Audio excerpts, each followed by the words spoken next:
खड़ी चढ़ाई करके, और जब ऊपर से जब देखा तो बहुत नीचे है वो, लेकिन दोबारा नहीं देखा, फिर एक ही बार देखा बस।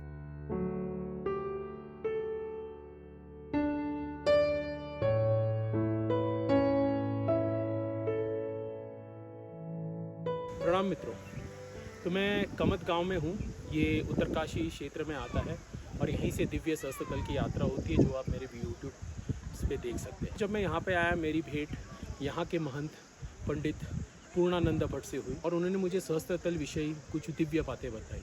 सहस्त्र तल एक दिव्य जगह है जहाँ पे पंडित पूर्णानंद भट्ट ने 7 वर्ष निरंतर वहाँ पे रह के उसी के ठंडे जल में स्नान करके देवी भागवत, श्रीमद् भागवत और हमारे अन्य ग्रंथों का पाठ किया है श्रावण मास में ब्रह्म मुहूर्त पे। तो मैंने उनका एक इंटरव्यू लिया जहाँ पे वो इस क्षेत्र की दिव्यता के बारे में बताते हैं। मेरा नाम पंडित श्री पूर्णानंद जी भट्ट। हमारी जन्मभूमि यही है, बागी गांव में। और बागी गांव से मतलब जब हम सहस्त्र ताल में निकले तो यहाँ से मतलब चलते चलते 4 दिन लगे हमारे वहाँ पहुँचने में। तो जब वहाँ पहुँचे तो वहाँ जो है मतलब हमने श्रीमद् भागवत किया, देवी भागवत किया और शिव पुराण किया और ब्रह्म वैवर्त पुराण किया और क्या हुआ हरिवंश पुराण किए। तो ऐसे करके मतलब 7 साल तक हम लोग लगातार जाते रहे। पहले साल जब हम गए तो गुप्त ताल के ढूंढ में गए। गुप्त ताल ढूंढते ढूंढते मतलब वो 3 पहाड़ों के बीच में है। वहाँ ब्रह्मा जी का कमंडलू है, शंकर भगवान का कमंडलू है।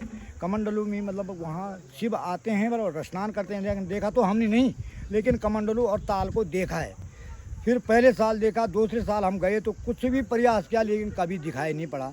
तीसरे साल भी गए फिर भी दिखाई नहीं पड़ा। बस पहले साल देखा था, तब उसके बाद कभी देखा भी नहीं।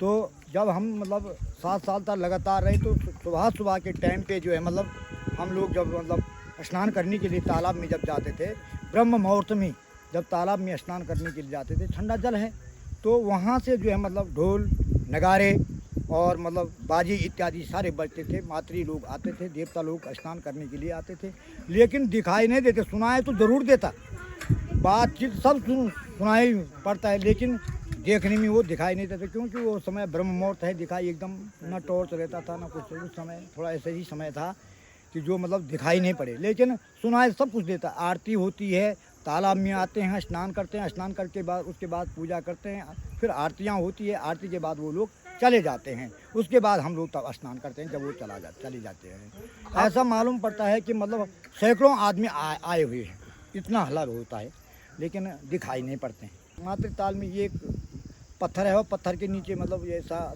कंधरा है और कंधरे में कोई रहता था, लेकिन हमने नहीं देखा मतलब, वरना हमारे पूर्वजों ने कोई बताया। प्रथम वर्ष श्रीमद् भागवत किया, उस समय 7 दिन तक वहीं रही। अगले साल जो है मतलब 9 दिन तक रहे, देवी भागवत किया। तीसरे साल जो है मतलब 11 दिन तक वहीं रहे, 11 दिन तक शिव पुराण किया। चौथे साल में जो है मतलब 15 दिन तक रहे। फिर 5वें साल में जो है मतलब ब्रह्म वैवर्त पुराण किया, तो उस समय मतलब 15 दिन तक रहे। उसके बाद 18 दिन तक रहे। ऐसे करके एक बार भगवान राम की रामायण की 7वें साल लास्ट के दिन 2-3 दिन रहे और वापस आ गए। फिर सोना, उसके बाद मतलब पूजा करते थे। पूजा के बाद पाठ होता था, पाठ के बाद कथाएँ होती थी, कथा के बाद लास्ट ही भोजन होता था, शाम को ही 1 टाइम भोजन। ये इसका रास्ता है कमत से जाना। ये मतलब नज़दीक पड़ता है वैसा, उधर से चढ़ाई ज़्यादा है, यहाँ से चढ़ाई भी कम है। 1 दिन का रास्ता यहाँ से आराम से भी आदमी चलता है तो बेलक चला जाता है। बेलक से आगे दूसरा दिन मतलब वो क्यार की चला गया। तीसरे दिन जो है मतलब वो ऊपर ही पहुंच जाता है मातमी ताल में, जहाँ जो है मतलब भागवत करते हैं। सही बताते हैं कि वहाँ स्वयं भगवान विष्णु का ही आसन है, कमल के ऊपर भगवान विष्णु रहता है वहाँ। जो मेरे व्यूअर्स हैं, जिनको हमारे शास्त्र में हमारा जो एक पौराणिक इतिहास है उसका अनुभव आपको लेना है, उन क्षेत्रों में, ऐसे दिव्य क्षेत्रों में जो टूरिस्ट से ज़्यादा ख़राब नहीं हुए हैं, जहाँ पे आपको इस पद्धति की अनुभव मिल सकते हैं, तो मैं आपसे ये अनुरोध करूँगा कि आप सहस्त्र तल अवश्य आए, कमत गाँव से आए।